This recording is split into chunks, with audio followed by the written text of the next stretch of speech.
Dans 8 jours et pour la première fois, Hillary Clinton et Donald Trump s'opposeront dans le premier des 3 débats prévus d'ici l'élection présidentielle du 8 novembre.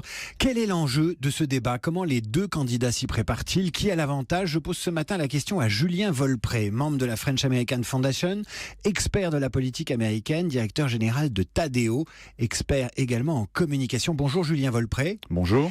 Avant d'évoquer ce débat, est-ce qu'on peut tirer les conséquences politiques et tactiques, médiatiques même, du malaise de Madame Clinton, c'était cette semaine, sur l'opinion américaine à 8 jours de cette confrontation? C'est très difficile de tirer les conséquences, mais elles sont nombreuses et encore inconnues. Les premières conséquences, c'est que ça fragilise énormément la campagne d'Hillary Clinton. Donc c'est une campagne qui désormais se heurte à un nouvel élément et qui révèle des faiblesses structurelles de sa candidature. Donc c'est à la fois un séisme vraiment conjoncturel pour elle, un espèce de coup d'arrêt vraiment physique, et puis en même temps, cela révèle toutes les difficultés qu'Hillary Clinton a à créer un lien de confiance avec les Américains. Alors il y a une autre question qui se pose, c'est celle de la participation de Donald Trump à ce débat. Alors lui, il n'a que du cholestérol, mais il a déjà boycotté des débats avec les Républicains l'année dernière, dans son propre camp. Il a même laissé planer le doute sur les débats qu'il opposerait cet automne à Hillary Clinton. Est-ce qu'il est capable de se défiler?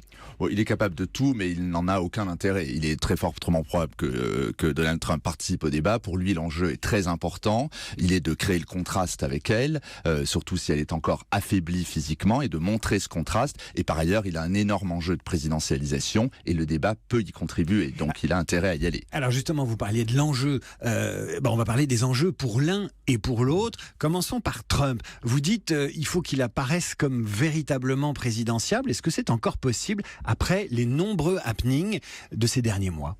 Oui, c'est encore possible. Ce ne sera jamais un présidentiable comme un autre. Ce ne sera jamais le père de la nation tel que les pères fondateurs américains l'ont imaginé. Mais il a quand même un enjeu de démontrer une capacité à rassembler le pays. Pour Hillary Clinton, quel est l'enjeu du débat? Il y a quand même une inconnue, c'est de savoir si Donald Trump respectera les règles traditionnelles du débat télévisé américain.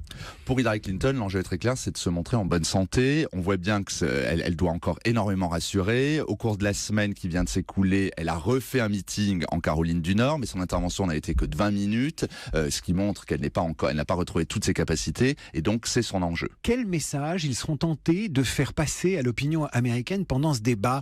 J'ai envie de faire une comparaison avec ce qui se dit en France. On dit que dans les débats, l'essentiel, les débats télévisés de présidentielle, c'est de ne pas perdre des points, c'est de ne pas perdre de plumes, mais on ne peut pas gagner. Est-ce que c'est pareil aux États-Unis? Oui, les débats sont à un moment de cristallisation très fort, donc ça dépend énormément de là où on est la campagne. Le débat intervient à un moment clé. On est dans ce que les politologues américains appellent la September Surprise, c'est-à-dire qu'il y a souvent une surprise au mois de septembre, dans la dernière ligne droite de la campagne, et donc la surprise, nous l'avons.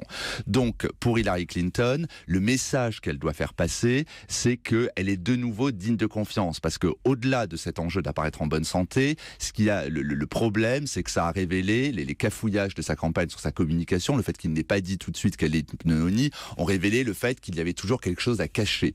Et donc ça fait vraiment partie de ce qu'on appelle un peu la Clinton fatigue, c'est-à-dire que l'opinion américaine en a un petit peu assez des Clinton du point de vue qu'ils ont toujours quelque chose à cacher, le goût du secret.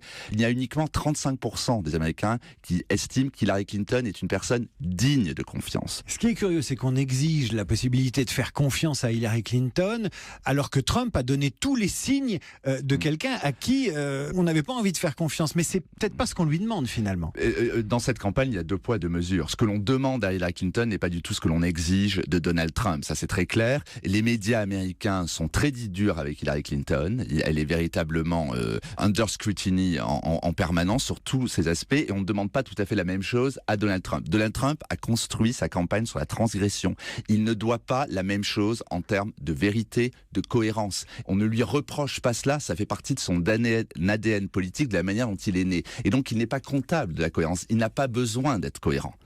Il y a dans le camp démocrate de grandes voix. Il y a évidemment le président sortant, Barack Obama, il y a Jimmy Carter, il y a Bill Clinton, le mari d'Hillary Clinton. Est-ce qu'on va les entendre? Est-ce qu'ils vont venir en soutien dans cette dernière ligne droite, ou est-ce qu'ils vont se faire discrets?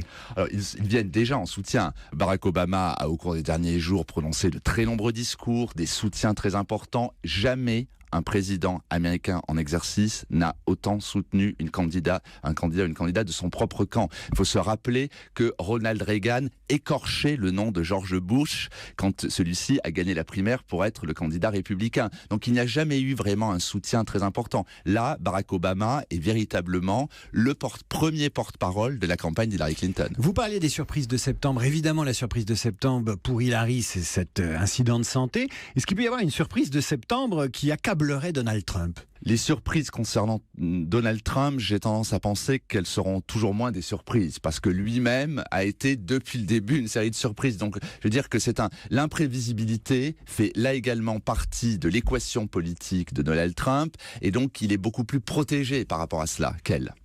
Les Américains sont de gros utilisateurs de sondages. Julien Volprez, vous-même avez été conseiller opinion à l'Élysée sous la présidence de Nicolas Sarkozy. Est-ce qu'un tel débat peut faire bouger les sondages, modifier les tendances ? Oui, en l'état actuel, il peut faire bouger les tendances.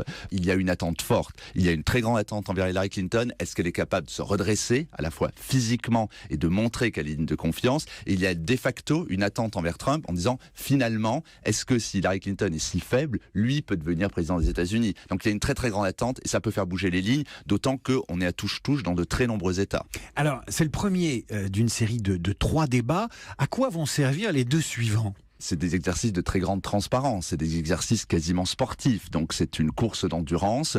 Il y a des débats qui sont centrés plus sur des sujets de politique étrangère, de fiscalité, donc il y aura des thèmes qui seront abordés différentes. Et puis les autres débats vont servir à dévoiler véritablement la vraie personnalité des candidats et leur capacité à rassembler les électeurs indépendants. Donc, Julien Volprez, membre de la French American Foundation, spécialiste de communication, expert de la politique américaine. L'an dernier, à la même époque, personne ne pariait sur Donald Trump. 1 an plus tard, personne n'ose dire qu'il n'a aucune chance d'être élu président des États-Unis. Non, personne n'ose le dire, mais c'est désormais une hypothèse. C'était quelque chose qui était inconcevable qu'il parvienne à se hisser comme le candidat républicain. Quand j'étais aux États-Unis il y a 1 an, les experts, tous les experts indiquaient que véritablement il ne passerait pas Thanksgiving. Il a véritablement fait un chemin quasiment sans faute en se hissant comme candidat républicain bien avant qu'Hillary Clinton soit la candidate démocrate